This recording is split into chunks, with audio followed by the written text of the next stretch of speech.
Welcome to another installment of Opening the Writer's Desk, where we take a deep dive into writing tips from today's most widely read authors. In today's episode, we're going to be taking a look at author Ernest Hemingway and the techniques he used in his own writing. Hemingway is known for a kind of stark, unadorned style of writing that can leave you feeling like someone's punched you in the gut. He's a staple of American literature, and you probably had to read something by him in high school. So, how did Hemingway do it? What were his tricks? Let's go.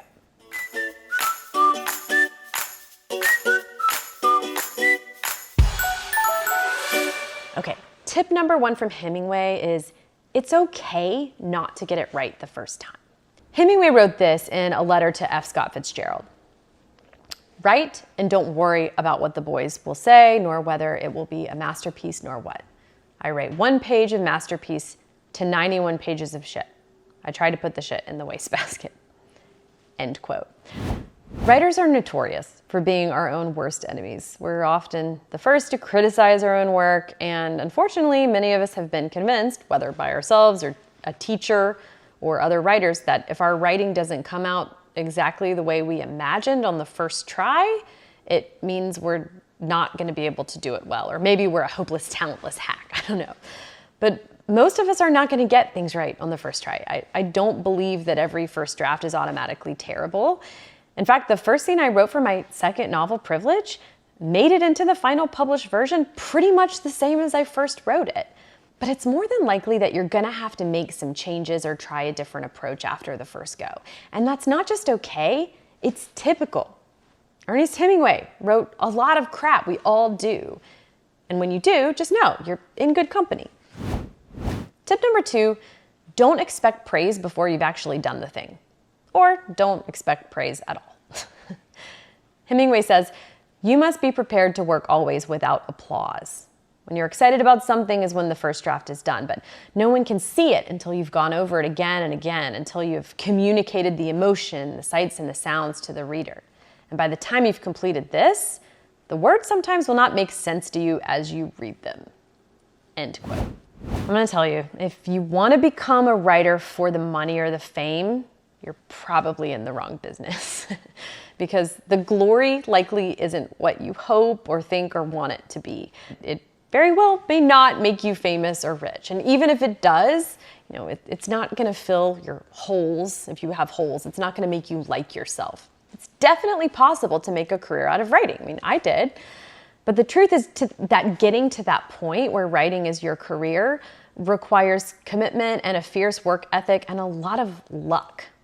So you need to really love writing, because I find that if people don't, they peter out.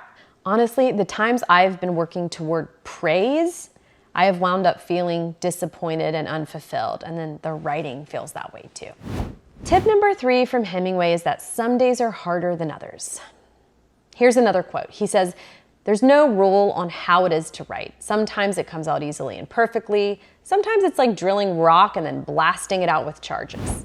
I'm sure as writers, many of us have this fantasy where we're in our perfect workspace with a beautiful clean sheet of paper, our ideal pen. We have a whole day to write with no responsibilities, and as soon as we put pen to paper, the words come flowing out, and it's our magnum opus. It sounds so wonderful. But the truth is that we all have things like jobs, families, personal struggles, even hobbies that we don't feel like just abandoning. Fitness we like to keep up. Bird watching.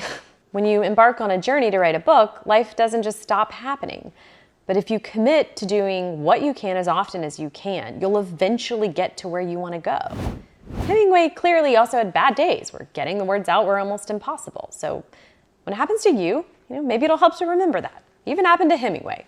I have 2 more Hemingway tips to share with you. But first, I just want to invite you to apply to my program, the Book Incubator. The link is down below this video. It's just 2 questions. It'll take less than 5 minutes. And if you're writing a book, you'll definitely want to check it out. Okay, back to the video. Tip number 4 from Hemingway is to find the evergreen. Evergreen meaning what lasts. Hemingway had a hot take about Tolstoy's War and Peace when he read it. The big political thought passages, as he called them, stood out to him as probably great when the book was originally published, but later felt dated when he read it decades later. In a letter to a friend, he wrote, "Don't let those passages tell you what a book should be." Okay, while you're welcome to write a story that has elements relevant to today, of course there are ways to write about, politics that remain relevant over time. The important thing is to get at the evergreen things within the story, meaning the deep stuff that has sticking power, the universal human things that don't change with shifting fads, emotional resonance that goes deeper than a trend. Let's say you're writing a story about a TikTok influencer, very 2022, right? Well, maybe the evergreen in that is the feeling of pretending to be someone you're not, or how it feels to create a show version of your life for others while privately you struggle with insecurity. Those feelings are relevant in 2022 or in the 19th century because they're human. So finding emotional resonance in whatever your story is can give it that evergreen quality. Okay, tip number 5 from Hemingway is beautiful compression. Now, beautiful compression is actually a term I stole from my favorite writer, George Saunders. It means being concise, packing a lot into very few words. And not many writers do this as well as Hemingway. There's no law against flowery prose, of course, but part of what makes Hemingway's work so timeless is his knack for saying a great deal without having to say very much. There are a lot of reasons why we might be using more words than we need in our own writing. On the practical side, maybe we want to hit a word count, or maybe we just feel like writing more, so we do. On the craft side, a lot of us tend to write around the vulnerable parts. Sometimes it'd be easier emotionally to dilute what we're writing, because if we cut to the core, it might sting. We might feel something as we're writing, and that's tough. Stark prose doesn't have to be everyone's style of writing. But if you're rereading what you've written and it feels like it's missing something, maybe challenge yourself to see how much you can cut or rewrite with fewer words. Sometimes fewer words can force us to go deeper and be more vulnerable. And that's a good thing. If you made it this far in the video, I'm guessing you're writing a book or that you want to write a book. And if so, I would love to hear from you. Because when I'm not writing, my mission in life is to help writers write their dream books. I love it. I live for it. Before I published my novels, I had to figure out how to write one. And it wasn't easy because none of the writing classes I had taken showed me how to actually write a novel. It wasn't until I had a newborn baby at home and just a little bit of time to write every day that I actually came up with a process. And it worked. I wrote my entire novel during my 8-week maternity leave.